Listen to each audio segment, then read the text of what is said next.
عید کے دن کلیجہ پھٹتا ہے.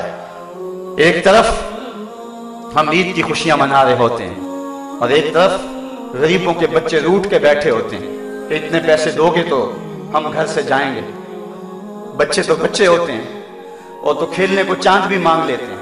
وہ مجھے واقعہ نہیں بھولتا اس کرن نامی عورت کا جس نے اپنے مزدور باپ سے کانچ کی چوڑیاں مانگی تھی اور باپ نے اس کو چوڑیاں مہیا نہ کر سکا تو اگلے دن اخبار میں تصویر چھپی کہ وہ پھندے سے جھول گئی اور وہ معصوم 7 سال کی بچی وہ خودکشی کر گئی کہ اس کے باپ نے اس کو کانچ کی چوڑیاں نہ لے سکی. وہ کانچ کی چوڑیاں لے کر نہ دے سکا. خودکشی بڑی بری بات ہے لیکن اس پہلو پہ غور کرو کہ اس کا باپ اس کی ننھی سی آرزو پوری نہ کر سکا. اس کی ماں کا کلیجہ کتنا پھٹتا ہوگا کہ نہیں ہوگا.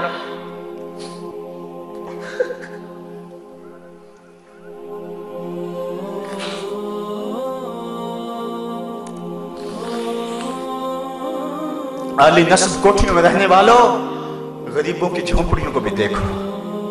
بڑی بڑی کاروں میں گھومنے والوں ان پیدل چلتے لوگوں کے دکھوں کو بھی سمجھو. اپنے گھروں میں گھی کے چراغ جلانے والوں ان لوگوں کو بھی دیکھو جو نان شبینہ کو ترستے ہیں. رات کو جن کے گھر میں چولہا روشن نہیں ہوتا. 7-8 سال قبل میں ایک دن بازار گیا. چھوٹی عید کا دن تھا. میرے ساتھ میرا بھائی بھی تھا. تو میں نے کہا کہ گھر جا رہے ہیں چلو کوئی چیز لے جائیں آج عید کا دن ہے. تو مچھلی بازار میں چلے گئے.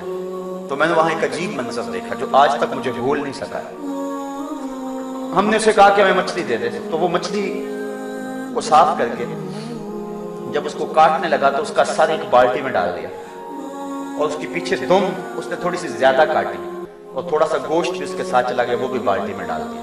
اس طرح جو بھی وہ مچھلی تیار کرتا تو سر اور دم بالٹی میں ڈالتا چلا جاتا. باقی اس کا جو بھی اس سے غلاظت اور جو کچھ بھی اس سے جو ہے وہ جھڑتا وہ نیچے پھینکتا چلا جاتا. تجسس تھا کہ یہ بالٹی میں کیوں ڈال رہا.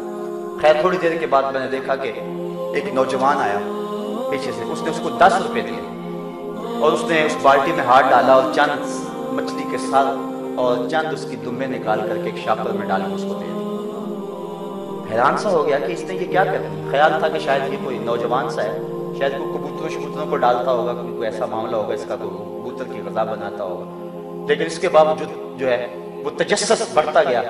مجھ سے نہ رہا گیا. میں اس کے پیچھے چلا گیا. میں نے کہا کہ نوجوان اس کو کیا کرے گا. اس کی نظریں تھوڑی سی جھکیں اور مجھے کہنے لگا اس کا شوربہ بناؤں گا اور مچھلی کا مزہ مل جاتا ہے اس سے.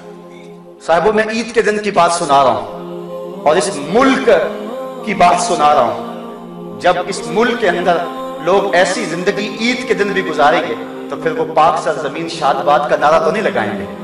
وہ تو حکمرانوں کے گریبان نوچنے کو آئیں گے. وہ تو امیروں کے گھر دیکھ کے خوش نہیں ہوں گے. وہ تو کہیں گے ان محلات کو آگ لگ جائے جو ہم غریبوں کے لیے نان شبینہ بھی میسر نہیں ہے. یہ میں بات جو ہے وہ اپنے معاشرے کا دکھ آپ کے سامنے رکھ رہا ہوں. اللہ قیامت کے دن اتنی دیر تک کسی شخص کو اپنے سامنے سے ہٹنے نہیں دے گا جب تک یہ پوچھ نہیں لے گا کہ وفیما انفقہ یہ مال تو نے کہاں خرچ کیا ہے. آج تو افطار پارٹی بھی ہم کرتے ہیں تو ہماری کوشش ہوتی ہے کہ اس میں بھی 2 عدد وزیر آ جائیں اور ہماری شہرت ہو جائے. غریبوں کو تو کوئی وہاں بھی نہیں پوچھتا ہے. ولیمہ ہوتا ہے تو اس وقت بھی ہم فہرست بناتے ہیں تو کہتے ہیں ان لوگوں کو بلائیں کہ جن کی وجہ سے ہمارے گھر کی زینت بنے اور کہیں فلاں فلاں لوگ آئے ہوئے ہیں. کبھی غریبوں کو بھی خیال کیا. سنو آمنہ کے لال کا فرمان شر الطعام طعام الولیمہ. بدترین کھانا ولیمے کا کھانا ہے جس میں غریبوں کو نہ بلایا جائے امیروں کو بلایا جائے. اللہ اکبر. کہا اتنی دیر تک اللہ ہٹنے نہیں دے گا اپنے سے جب تک پوچھ نہیں لے گا کہ تو نے خرچ کیا کیا. وَعَنْ عِلْمِهِ مَاذَا عَمِلَ بِهِ. اور 5ویں چیز اللہ بندے کو اپنے سامنے سے اتنی دیر تک ہٹنے نہیں دے گا جب تک اس کے علم کے بارے میں پوچھ نہ لے کہ تو نے عمل کہاں تک کیا. منبر پہ تو بولتا تھا تیری خطابت کے تو تنتنے تھے لیکن کیا تو خود بھی عمل کرتا تھا یا تیرا کردار کچھ اور تھا. کیوں بخلوت میرا بند کارے دیگر بھی کنن.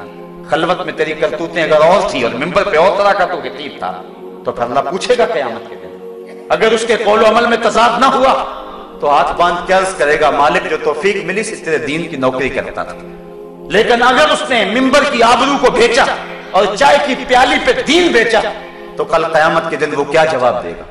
حضور فرماتے ہیں میں نے معراج کی رات کچھ لوگوں کو دیکھا لوہے کی کینچیوں سے ان کی زبانیں کاٹی جا رہی. میں نے پوچھا جبریل کون ہے؟ کہا ہؤلاء خطباء الفتنہ، یہ آپ کی امت کے وہ فتنہ پرور خطیب ہے جو زبان سے کچھ اور کہتے تھے، ان کا عمل کردار کچھ اور ہوتا ہے. جب زبان اور دل میں مطابقت نہ ہو تو لفظ دل میں اترنے کا فن نہیں جانتے. ہواؤں میں اڑتی ہوئی تتلیوں کی طرح لفظ اپنا رنگ تو دکھاتے ہیں لیکن معنی کے نور سے خالی ہوتے ہیں. لیکن اگر جو ہم زبان سے بول رہے ہیں اگر پیچھے عمل کا زور ہو تو پھر لفظ تو بعد ہوا میں تحلیل ہوتے ہیں، من میں روشنی پہلے ہوتی ہے.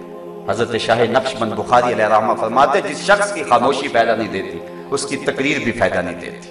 آج کیا ہو گیا؟ مسجدوں کی کمی تو نہیں ہے، آج خطبات کی کمی تو نہیں ہے، لیکن اس کے باوجود دیکھ لیجئے کہ اثر نہیں ہو رہا.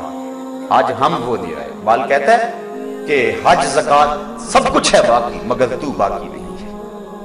آج ہم خود باقی نہیں ہے. وہ دور بھی دیکھیں کہ حضرت عمر فاروق رضی اللہ تعالیٰ عنہ کا دور ہے. ایک عورت مسجد میں نماز پڑھنے کے لیے آتی. عورتوں کا بھی ممانعت نہیں ہوئی تھی جماعت کے ساتھ مسجد میں نماز پڑھنے کی، تو وہ نماز پڑھنے آتی. ایک نوجوان راستہ روک کے کھڑا ہو جاتا. 2-4 دن اس نے دیکھا کہ یہ مزاحمت کرتا ہے. ایک دن کھڑی ہو گئی، کہا کیا ماجرا ہے؟ اس نے کہا میں تیرا چاہنے والا ہوں، میرے دل میں تیرے لیے محبت کے بے پناہ جذبے، تیرے لیے آسمان سے تارے توڑنے پڑے تو اس سے بھی گریز نہیں کروں. اس نے کہا کہ میری کوئی شرط نہیں، اگر تو بڑا ہی چاہنے والا ہے میرا تو ایک شرط اگر پوری کر دے پھر میں تیرے لیے حاضر ہوں. کہا بتاؤ. کہا 40 دن تک حضرت عمر کے پیچھے نمازیں پڑھ لیں. 40ویں دن کی آخری نماز کے بعد یہی ملاقات ہو. اس نے کہا یہ کون سا مشکل کام ہوا تیرے لیے، تو میں بڑا کچھ کرنے کے لیے تیار تھا، یہ تو آسان سا حل مل گیا. 40 دن نمازیں چلتی رہی. حضرت عمر فاروق کی پرسوز کی رات سنتا رہا. 40ویں دن کی آخری نماز پڑھ کے جب واپس پلٹنے لگا تو وہ عورت، وہ لڑکی وہاں کھڑی تھی. یہ نظر جھکا کے گزرنے لگا. اس نے کہا حسب وعدہ کھڑی ہوں. کہا کھڑی رہو، میرے دل کا تعلق عمر نے رب سے جوڑ دیا ہے، اب تم خیر سے کھڑی رہو، میں تمہاری طرف نظر التفات بھی نہیں کروں گا. 40 دن نمازیں پڑھی تو من بدل گیا. میرے پیچھے اگر کوئی 40 سال نمازیں پڑھے اور پھر بھی نہ بدلے تو مجھے سوچنے کی ضرورت ہے کہ نہیں. تو کہا عالم سے پوچھا جائے گا کہ جو تو نے علم لوگوں کو بیان کیا اور علم جانتا تھا اس پر خود کتنا عامل تھا. جب تک اللہ ان 5 لوگوں سے یہ 5 سوال نہیں کر لے گا اللہ تعالیٰ بندے کے قدم اپنے سامنے سے ہٹنے نہیں دے گا. ثم لتسألن یومئذ عن النعیم. اس دن ایک ایک نعمت کے بارے میں پوچھا جائے گا. صاحبو زندگی کٹ رہی ہے، سانسوں کی مالا ٹوٹ کے گرنے والی ہے. امام رازی نے بڑی خوبصورت بات کہی. ایک شخص کہتے مجھے ان الانسان لفی خسر کا ترجمہ نہیں آ رہا تھا. میں گیا بازار میں، وہاں ایک آدمی پھٹے پہ برف رکھ کے بیچ رہا تھا اور ساتھ کیا کہہ رہا تھا؟ ارحموا ارحموا من یذوب راس مالہ، اور میرے پہ رحم کرو، مجھ سے برف لے لو. اگر تم نے برف نہ خریدی تو میں نے کمائی کیا کرنی ہے، جو پیسے لگائے میرے وہ بھی ڈوب جائیں گے، کیونکہ برف کسی گاہک کا انتظار نہیں کرتی.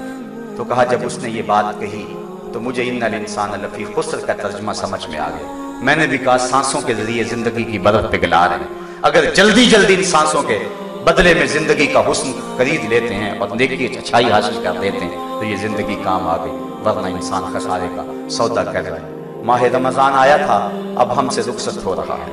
آج جمعۃ الوداع ہے، آیا اور گزر گیا. اس طرح زندگی بھی ساری گزر جانی ہے. صاحبو آج توبہ کر کے اٹھیں، اللہ سے رجوع کریں. شاید زندگی میں یہ دوبارہ موقع ملے گی نہ ملے. اللہ سے عرض کریں مالک پچھلے سارے گناہوں کو معاف کر دے اور رمضان المبارک کی ان گھڑیوں کا صدقہ ہماری خطاؤں سے درگزر فرما. اللہ تعالیٰ آپ سب کو جزائے